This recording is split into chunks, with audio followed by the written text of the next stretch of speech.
সর্বশ্রদ্ধেয় মাননীয় সাংসদ আন্দালিব রহমান পার্থ যখন বক্তব্য দিচ্ছিলেন, উনি যখন বললেন যে সংবিধান যারা ছুঁড়ে ফেলতে চায় তাদেরকে স্বাধীনতা বিরোধীর সাথে উনি অ্যালাইন করলেন, ত্যাগ করলেন মাননীয় স্পিকার। এবং তখন ট্রেজারি বেঞ্চের সম্মানিত মাননীয় মন্ত্রী যারা ছিলেন তারা সেটাকে টেবিল চাপড়িয়ে সেটাকে সমর্থন দিলেন।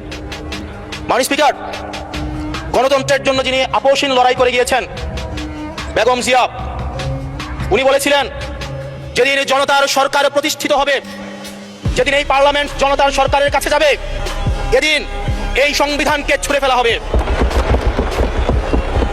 ট্রেজারি বেঞ্চের যে মন্ত্রীরা ছিলেন তারা দীর্ঘদিন, তাদের সারা জীবন তারা বেগম জিয়ার সাথে রাজনীতি করেছেন।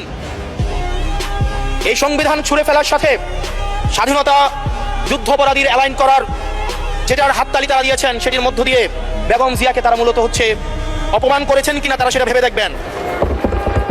মাননীয় স্পিকার, আমি বক্তব্য দেওয়ার জন্য অনেক কিছু রেডি করে নিয়ে এসেছিলাম। আমরা আইনমন্ত্রী বলেছেন রুশু পড়ার জন্য, তারপরে হচ্ছে হফ পড়ার জন্য, মদিনা সনদ পড়ার জন্য পড়েছিলাম। কিন্তু আন্দালিব রহমান পার্থ সাহেব যে বক্তব্য দিয়েছেন, আমরা ক্লাস 8-9 যে ডিবেট করতাম সেটি রিভার্টাল দিলে 20 মিনিট সময় লাগবে। মাননীয় স্পিকার, আমি ওনার বক্তব্যে রিভার্টাল দিচ্ছি। উনি বলেছেন যে আমি কোট করছি, উনি বলেছেন 72-এর সংবিধানের কিছু কিছু বিষয়কে ওনারা সম্মান দিয়েছেন। তার মানে কিছু কিছু বিষয়কে ওনারা সম্মান দেয় নাই। তার মানে এই অভ্যুত্থানের পরে এই সংবিধানের কিছু অংশ ওনারা মেনেছেন, কিছু অংশ ওনারা মানেন নাই। ওনারা কেবল ওই অংশটাই মেনেছেন যে অংশটা ওনাদের পক্ষে গিয়েছে, যে অংশটা ওনাদের বিপক্ষে গিয়েছে এই অংশটা ওনারা মানেন নাই। মাননীয় স্পিকার, এই ধরনের প্রকৃতি সম্পন্ন যারা আছে বাংলাদেশের পার্লামেন্ট, যারা দেখছেন তারা সিদ্ধান্ত নেবেন। যারা কখনো কখনো কনফর্মিস্ট, যারা কখনো কখনো রিফর্মিস্ট, তারা মূলত হচ্ছে অপরচুনিস্ট। এখন আমি সংবিধানের কিছু কিছু ধারা মানবো, কিছু কিছু ধারা মানবো না। আমি কখনো কখনো সাংবিধানিক, কখনো কখনো আমি অসাংবিধানিক। মাননীয় স্পিকার, যখন ডক্ট্রিন অফ নেসেসিটির প্রশ্ন আসে, মাননীয় স্পিকার, এই এক্সিস্টিং সংবিধান অনুযায়ী যখন 7A এবং 7B বলবৎ থাকে, সেই জায়গা থেকে আইনজ্ঞরা, মাননীয় স্বরাষ্ট্রমন্ত্রী উনি থাকলে ভালো হতো। ডক্ট্রিন অফ নেসেসিটি মাননীয় স্পিকার 48-3 অনুযায়ী রাষ্ট্রপতি সুপ্রিম কোর্টের মাধ্যমে একটা এই 106-এর অ্যাডভাইজরি একটা রুল আছে মাননীয় স্পিকার। এই অ্যাডভাইজরি রুলের মাধ্যমে সংবিধানের ফান্ডামেন্টাল কোনো বিষয় কম্প্রোমাইজ করা যায় না।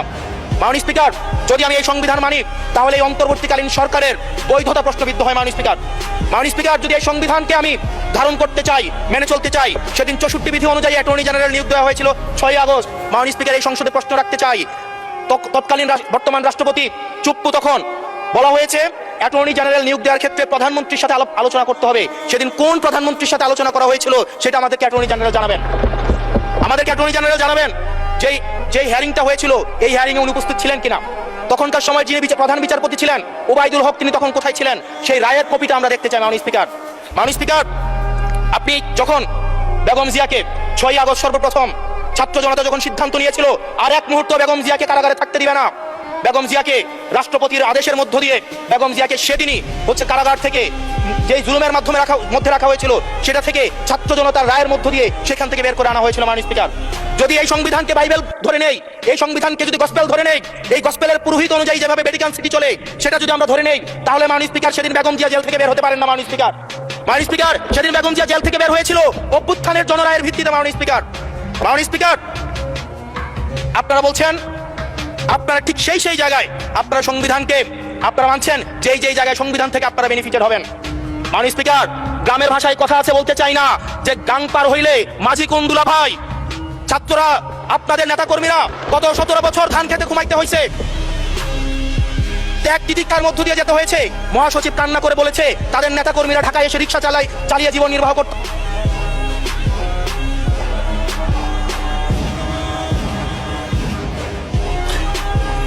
এক মিনিট বলেন। মাননীয় স্পিকার, আজকে দেখেন, আজকে লক্ষ লক্ষ নেতা কর্মী তাদের রক্ত দিয়েছে। ফেসিবাদ বিরোধী প্রত্যেকটি রাজনৈতিক দল, কোন রাজনৈতিক দলকে বিশেষভাবে আমি আলাদা করতে চাই না, ফেসিবাদ বিরোধী প্রত্যেকটি রাজনৈতিক দলের রক্ত, শ্রম, ঘামের মধ্য দিয়ে এই হাসিনার পতন হয়েছে। এই হাসিনার পতনের পরে যখন জনরায়, মাননীয় স্পিকার, যখন জনরায় কখনো কেতাবের কাছে মাথা নত করে না। এটা ভ্যাটিকান সিটি নয় যে গসপেল অনুযায়ী হচ্ছে দেশ পরিচালিত হবে।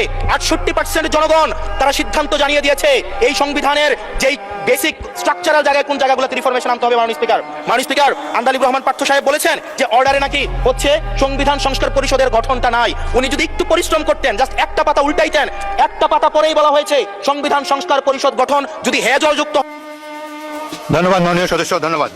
মাননীয় স্পিকার, কিছুক্ষণ আগে